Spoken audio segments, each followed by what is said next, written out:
Surah Hujurat adalah surah yang diturunkan bagi memberitahu adab-adab dalam negara Islam.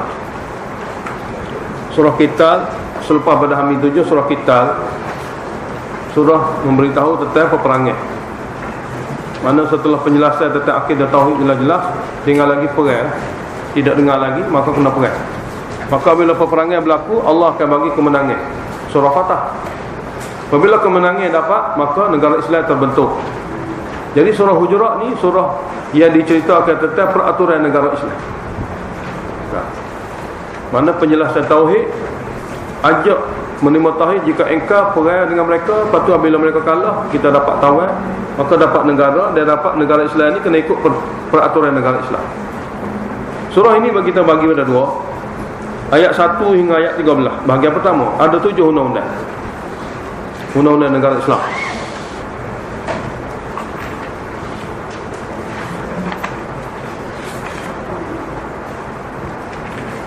Manakala ayat 14 hingga ke 18 akhir surah, Syikayah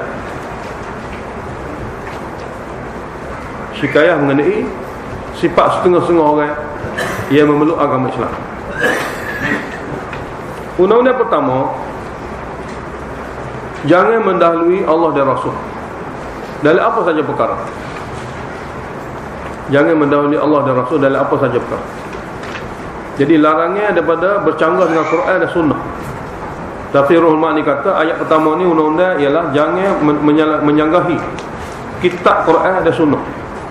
Akidahnya jangan lawan Quran, kehidupan jangan lawan Sunnah. Undang-undang negara Islam. Jadi ya ayyuhalladzina amanu la tuqaddimu baina yadayillahi wa rasulih. Wahai orang telah beriman, jangan kamu mendahului Allah dan Rasul. Jadi apa-apa kamu nak buat, jangan pandai-pandai lah.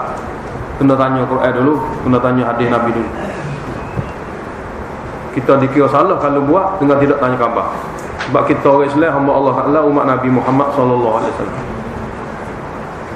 Jadi undang-undang pertama, hendaklah berpegang kepada Alkitab dan Sunnah, dan larangnya daripada mendahului kitab dan Sunnah.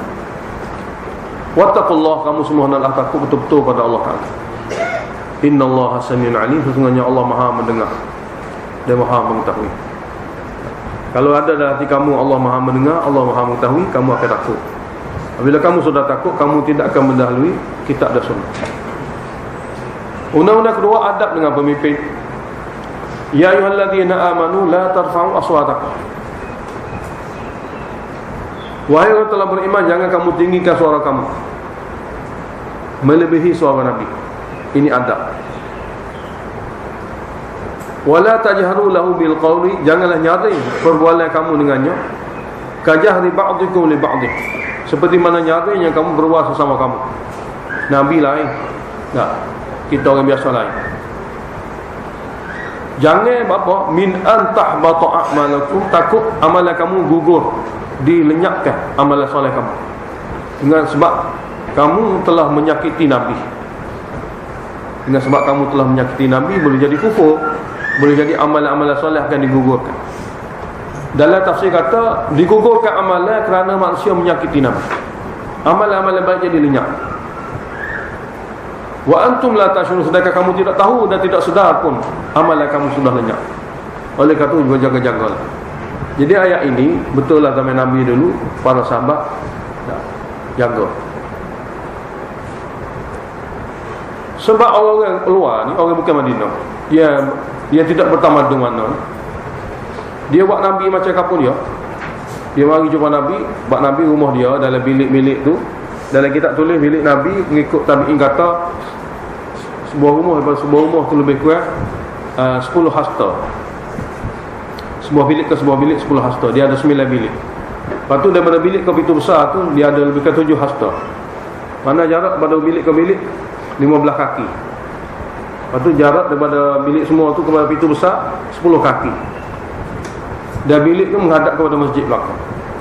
Jadi orang-orang luar ni mari, dia buat macam kapun dia. Ya Muhammad ukhruj ilaina, wahai Muhammad terbit sebentar. Dia nak buat sikit. Orang kapun biasa. Jadi dia buat Nabi ni seperti sahabat-sahabat dia. Ni orang luar yang tidak bertamadun lah. Orang Madinah dia sudah lama dah dia tahu. Jadi nak tegur macam mana? Sebab ini perihal Nabi. Nabi dia tak tegur. Allah turun Al-Quran tegur. Mana tidak ada adab gini mau ni kena tegur. Jadi supaya tengok orang Islam ni dia duduk dengan pemimpin dia beradab. Ketua dengan pemimpin dia ada adab dia. Jadi Allah Ta'ala ajar kepada umat manusia ni, dengan ketua kena ada adab. Mana gitu. Jadi kalau ketua dengan rakyat dia tidak ada adab, jadi apa akan jadi contoh pada orang lain? Sebab adab dengan ibu bapa orang tahu, tapi adab dengan ketua orang tidak tahu. Jadi orang darat ni, orang bukit tidak tahu mana. Jadi apabila mari dia, Allah tegur. Sedangkan para sahabat biasa duduk Madinah ni tak ada perangan ini. Jadi Allah Ta'ala bubuh dalam Quran supaya manusia semua beradab dengan pemimpin. Dalam negara ni kena ikut tertib-tertib, tak ada adab. Allah Ta'ala beritahu golongan sahabat Nabi Madinah tidak seperti golongan-golongan luar yang tak bertamadun. Innal ladzina yaghudduna aswatahum 'inda Rasulillah. Bahawa orang-orang yang dapat merendahkan suara ketika depan Rasulullah, itu sahabat Madinah. Sahabat biasalah. Ulaika, mereka-mereka yang bersifat seperti itu boleh merendahkan suara bercakap dengan Nabi. Orang Madinah ini alladzina amtahanallahu qulubahum littaqwa. Orang yang Allah Taala telah bersihkan, telah sucikan hati mereka untuk diberi sifat takwa. Imtahan mana Allah telah uji dia. Allah telah uji sesungguhnya hati-hati mereka ini layak diberi sifat takwa.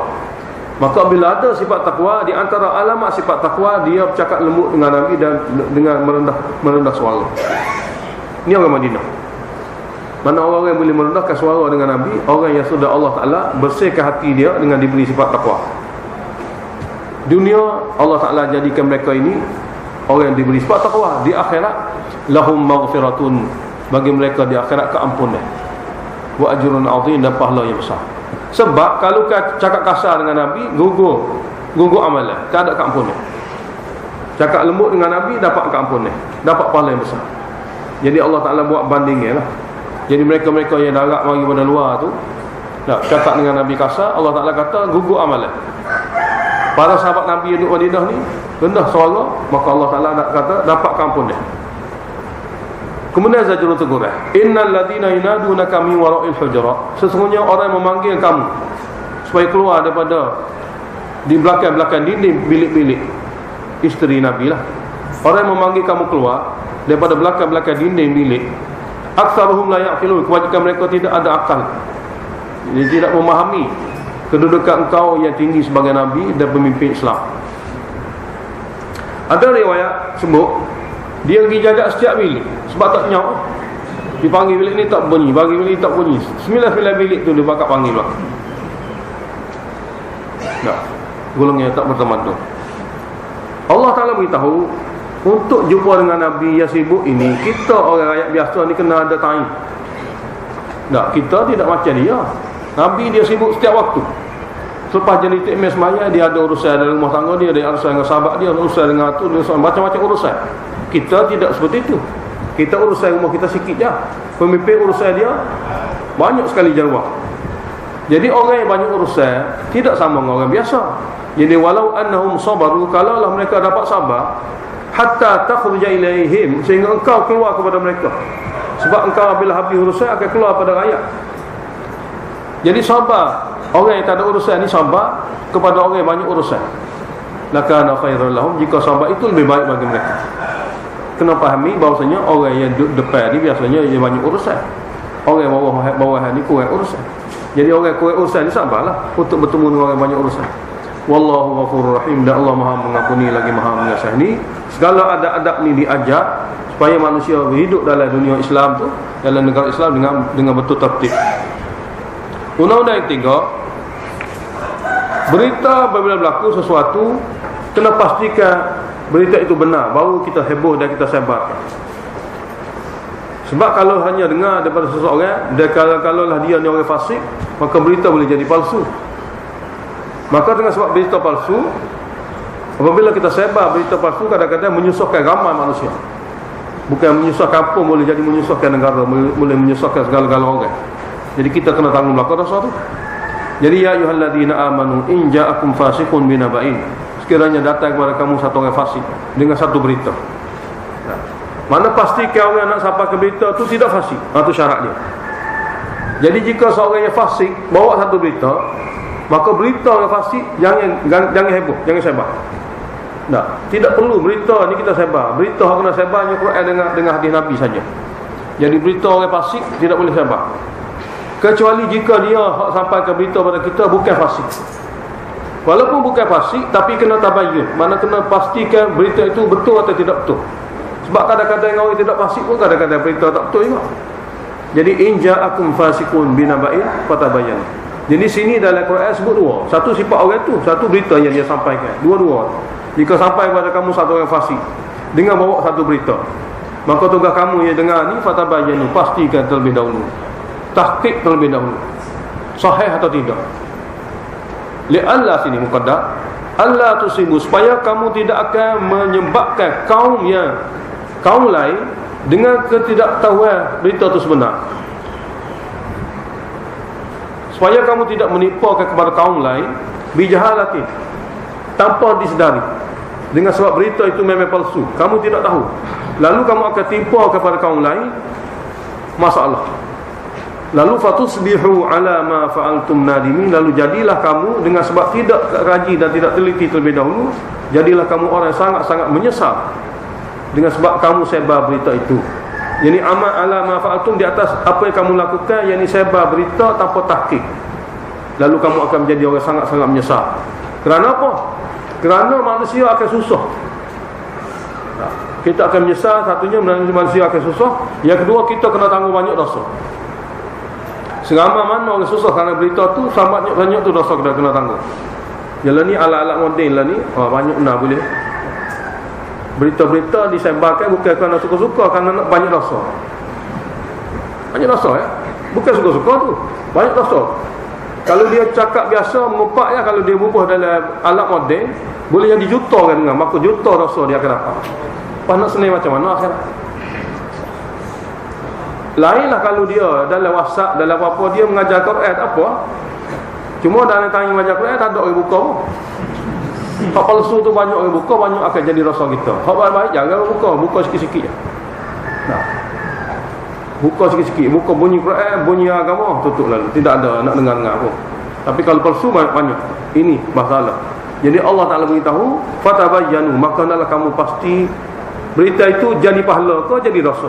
Kau jadi saja-saja. Kalau jadi saja-saja, kerja tidak betul. Nah, sebab rugi masa. Jadi hendaklah kamu pastikan terlebih dahulu berita yang disampaikan itu benar atau tidak, dan boleh pahala atau boleh dosa. Supaya tidak kamu menimpa kepada kaum lain dengan tidak disedari, lalu jadilah kamu di atas perbuatan kamu sebar berita menyesal sungguh-sungguh. Nak menyesal sungguh-sungguh kerana nak tutup tak boleh dosa banyak tu. Ayat 7 ni ada hubungan dengan ayat pertama lagi. Wa'lamu anna fikum Rasulullah. Kamu kena tahu dan yakinlah bahawasanya di kalangan kamu tu adalah Rasul Allah. Iaitu Rasul adalah merupakan pemimpin yang kita kena ikut dia, bukan dia ikut kamu. Mana gitu? Pemimpin yang kita kena ikut dia, dan bukan dia ikut kamu. Lau yuti'ukum fi kathirin minal amri, kalau Rasul ikut kamu dalam banyak-banyak perkara dalam urusan hidup, la'anitum, kamu akan jadi susah. Kerana Rasul itu ada dengan dia wahyu, dengan kamu ada dengan kamu nafsu. Jadi kalau Rasul ikut kamu, susah kamu. Akan tetapi walakinallaha habbaba ilaikumul iman, Allah Ta'ala memasukkan ke dalam hati kamu kasih kepada iman. Allah Ta'ala jadikan kamu kasih kepada iman, dan Allah hiasi iman itu dalam hati kamu. Dengan sebab tu kamu tidak ikut Nabi, kamu tidak bawa pada Nabi ikut kamu, bahkan kamu bawa diri kamu ikut Nabi. Dan Allah Ta'ala telah karaha, melahirkan kebencian kepada kamu kufur, fasik dan isyan. Kufur ni kufur lah syirik, fusuk ni fasik dosa besar, isyan ni dosa kecil. Allah Ta'ala campur dalam hati kamu jadi benci kepada kufur, kepada dosa besar fasik, dan kepada dosa kecil dan isyan. Ulaika humur rasyidun. Kasih kepada iman, benci pada kufur adalah golongan yang terpimpin. Nabi SAW ajar kepada kita semua umat dia, doa dengan ayat Quran. Doa dengan ayat Quran. Dan kita patutnya berdoa, sebab ini sifat sahabat Nabi.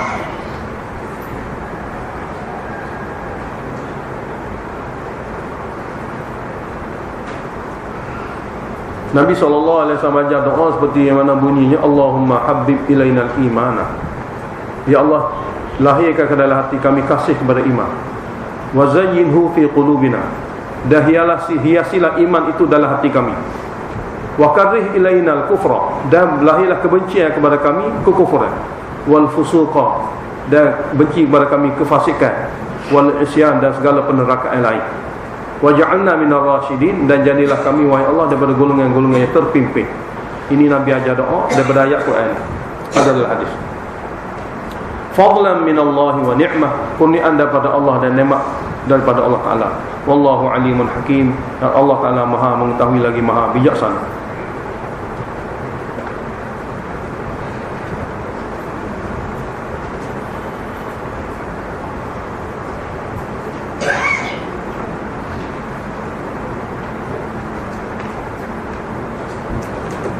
Kita sama.